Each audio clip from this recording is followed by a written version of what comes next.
Thank you. Moderator, Brian Duffin, I'm not a commissioner. It's my privilege as chairman to report to the General Assembly and to present the annual report and financial statements of the Investors Trust for the year just ended 31st December 2021. Investors Trust was established by Act of Parliament in 1994. It's a registered charity and accordingly observes the regulations set by OSCAR, but it's not regulated under the Financial Services Act, as we don't offer services to the general public. Nevertheless, Investors Trust operates to the accepted standards of good practice in the investment industry. A wide range of church investors place money with Investors Trust, from parish church treasurers and trustees of local trusts, right up to our largest investor, the General Trustees. To these investors, we offer three funds: the Growth Fund, which aims to provide good long-term total returns, but is subject to shorter-term volatility; the Income Fund, which aims to provide a reliable level of income, but whose unit prices will fluctuate as long-term yields vary; and the Deposit Fund, which provides a high level of capital protection, but pays interest linked to short-term money markets. We don't provide specific advice to investors, but we provide general guidance, and this is published to help treasurers and other investors to understand how they should link the purpose for which their funds are held against the characteristics of the three funds we offer. At the end of last year, our total funds under management were £520 million, which was an increase of 11% over the total funds held at the end of the previous year, and this was mainly due to a strong recovery in equity investments after the weakness in 2020 caused by the COVID pandemic. At the start of last year, developed economies were beginning to bounce back because effective vaccines were becoming available, even though less developed countries were not so well placed. And indeed, interest rates continued to be at low levels for most of the year, only rising in the closing months as price inflation became a growing concern. As a result of this, equity markets rose over the year, anticipating that corporate activity was going to become more profitable in the foreseeable future. However, when we come to the current year, 2022, two factors have dominated events. The first of which is the fear of surging price inflation. Initially, this surge was seen as being caused by the disruption of global production and supply chains, largely linked to COVID lockdown policies. But another factor was the full employment enjoyed by many countries, which forced wage rates to rise and thereby pushing consumer prices higher as well. In February, developments in Russia and Ukraine quickly became the dominating issue, culminating in the invasion of Ukraine on the 24th of February. Western countries responded quickly by imposing economic sanctions on Russia, and these had an immediate impact on both energy and food markets. Inflation forecasts were pushed even higher still, and economic growth estimates, on the other hand, were reduced, creating a very damaging combination for financial markets. Bond markets also reflected anticipated strains on public borrowing, and they offered higher yields, which meant that the bond prices fell. But after an initial shock, equity markets did recover somewhat. However, we remain in a position where equities are uncertain what to expect in the foreseeable future, particularly the impact on corporate profits, while military activity continues and is difficult to see how that finishes quickly, and indeed what the longer-term consequences follow from so much human suffering in a modern European country. Turning to the funds themselves, in 2020, the trustees explored a number of changes in strategy with our external managers.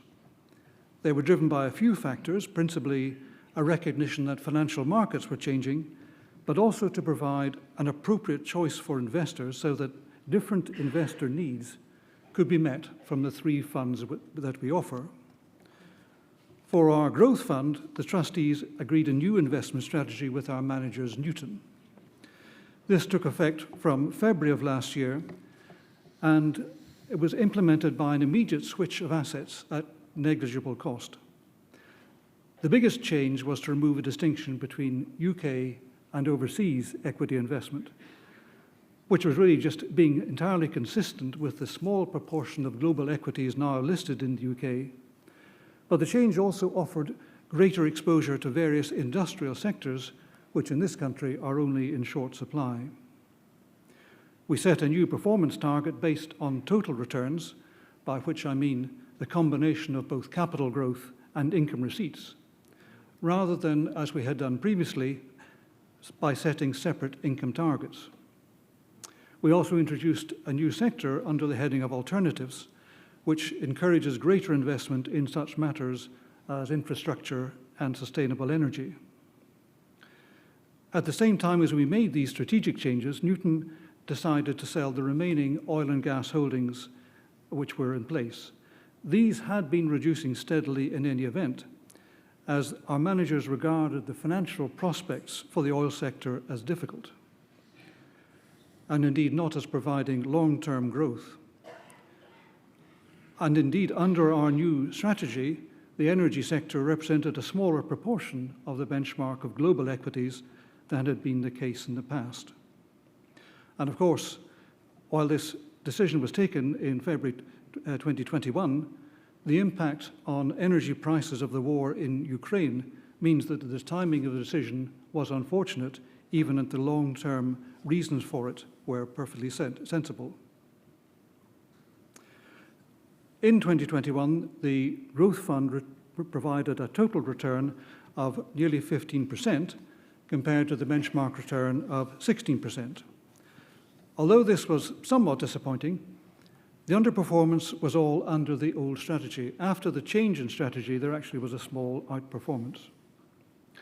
And from the Growth Fund, we paid 11 pence per unit to investors, which was only slightly lower than the figure in 2020, and that was really due to the continuing impact of the COVID pandemic and the level of dividends being paid by companies. In the absence of any economic shocks, we expect to be able to continue this level of income in the Growth Fund and indeed to pay modest annual growth year by year, subject to economic circumstances. But the main focus on the fund is on total returns, the combination of capital growth and of income. In the Income Fund, a new strategy was also agreed with our managers there, Royal London, and this took effect at the end of September last year. The principal change was to introduce global bonds as a category. Up to this point, only UK-based bonds had been invested in. But the global bonds would be hedged against foreign exchange risks. And at the same time, gilts, which are British government bonds, were removed from the benchmark, where they had actually only been a small part anyway.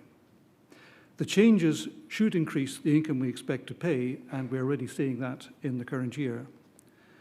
A larger proportion of the portfolio in corporate bonds, however, does increase the fund's inherent credit risk. But to some extent, this is offset by the diversification achieved by investing in pool funds, which themselves hold a wide variety of bonds. In recent years, a steady decline in bond yields, and that's happened for many years, has depressed the income payable from the Income Fund from a high point of 50 pence per unit to 40 pence per unit last year.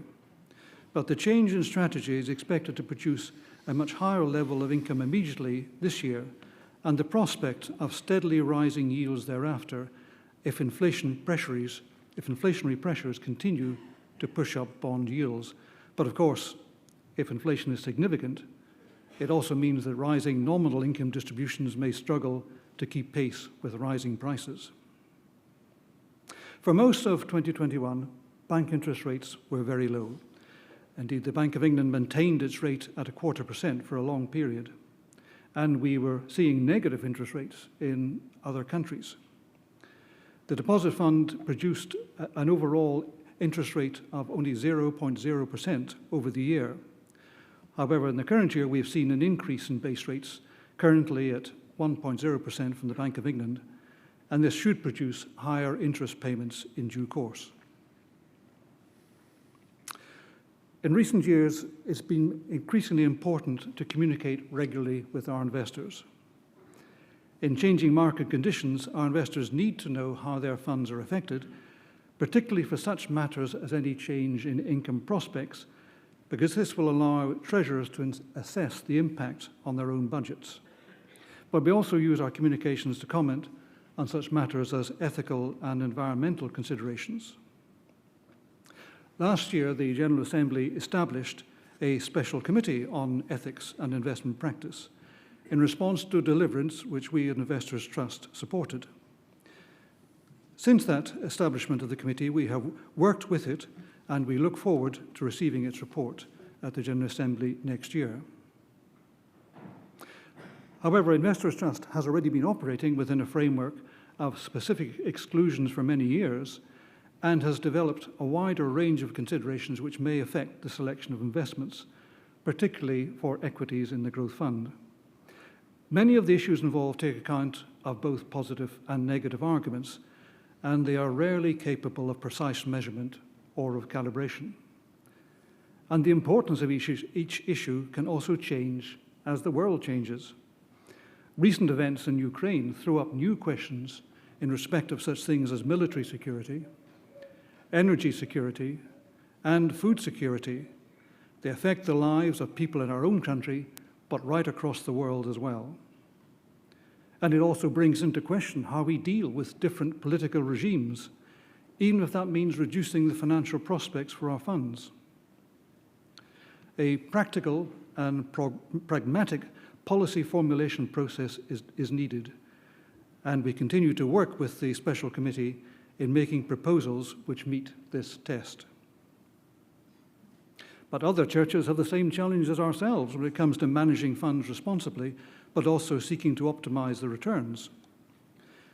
Our membership of the Church Investors Group gives us access to the approaches taken by other Christian denominations and provides us with much valuable information on key issues. In addition, Investors Trust has access to information from other agencies, particularly when it comes to monitoring climate change performance by companies. This information allows us to challenge our managers and to agree aspects of investment policy which are not captured by the overall simple policy of exclusions. But it's a big task. Keeping abreast of changing considerations and priorities on many fronts is difficult, and events in Ukraine have simply confirmed that.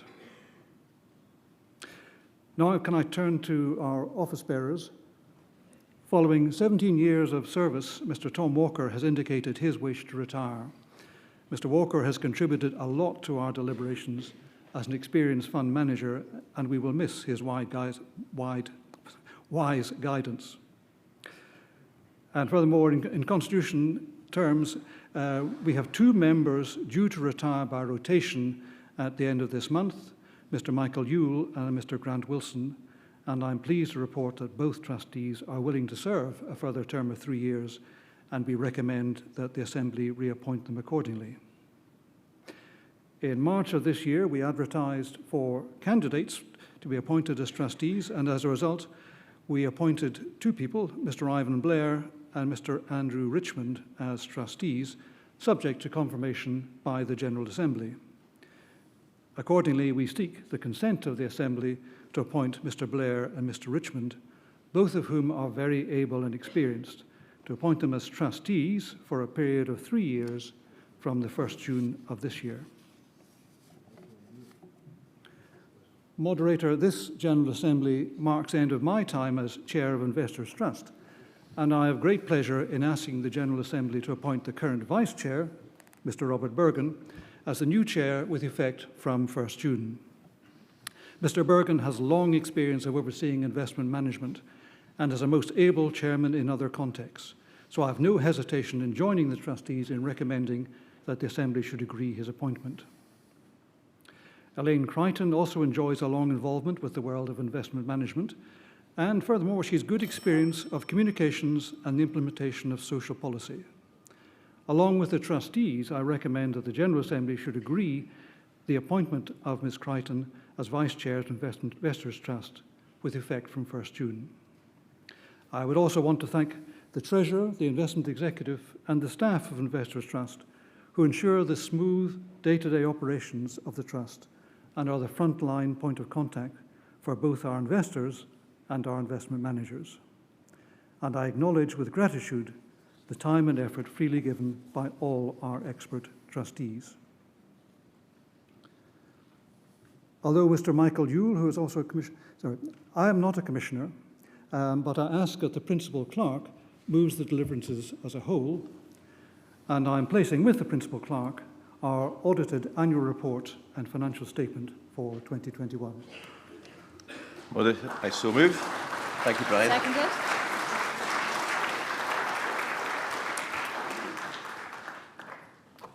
Thank you, Convener. Are there any questions of the Convener? Let's crack on. Does the Assembly receive the report? Item 2. Item 3.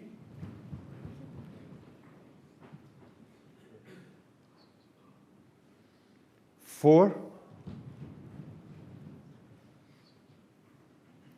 5, 6, and deliverance as a whole. Convener, you and the Trust have had to be responsible for steering your ship through turbulent waters, and yet doing so with considerable skill and integrity. Investments to many can seem a mystery, and yet we thank you for applying clear principles in which we can be confident as your General Assembly. You retire as convener to give sacrificially of your time for the Church in the manner in which you have done. We give you thanks. And I hope that this has brought you satisfaction, that you know that you have a job well done. And I hope too that you will understand the gratitude and receive the gratitude of this General Assembly and your Church for your valuable service. Thank you, Convener.